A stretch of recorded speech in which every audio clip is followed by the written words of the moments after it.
കൊണ്ടിരിക്കുന്ന ഒരു സ്ത്രീ മരണപ്പെട്ടു. നബി സല്ലല്ലാഹു അലൈഹി വസല്ലം തങ്ങൾ ആ സ്ത്രീയുടെ കാര്യങ്ങൾ അനുചരരോട് തിരക്കി.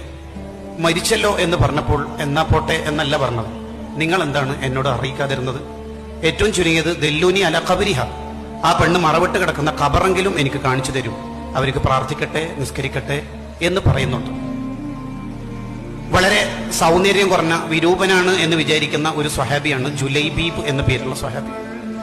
ആ സ്വഹാബിയെ നിബിതങ്ങൾ അടുത്തിരുത്തി വിളിച്ചിട്ട് ചോദിക്കുന്നുണ്ട്, അല തത്തസവ്വജ്, മോന് കല്യാണം കഴിക്കുന്നില്ല, ആര് കെട്ടിച്ചേരാൻ നബിയെ എനിക്ക്, ആരാണ് എനിക്കുള്ളത്? അന്നേരം തങ്ങൾ പറയുന്ന ഒരു ഉത്തരവുണ്ട്, പിന്നെ ഞാനെന്തിനാണ് എന്നാണ് ആ ഉത്തരത്തിന്റെ താല്പര്യം.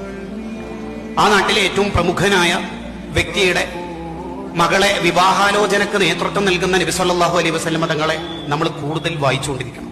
മദീനത്തെ പള്ളിയിൽ ഇരുന്നുകൊണ്ട് ലോകത്തിന്റെ വിവരങ്ങൾ ലോകത്തിന്റെ ദിഗന്ധങ്ങളിൽ പ്രകമ്പനങ്ങളായി മുഴക്കുന്നതോടൊപ്പം തന്നെ ആരെല്ലാമാണോ അവമതിക്കപ്പെടാൻ സാധ്യതയുള്ളത് അവർക്കൊക്കെ വേണ്ടി ശബ്ദിക്കാനാണ് അവിടുത്തെ ജീവിതം ഒഴിഞ്ഞുവെച്ചത്.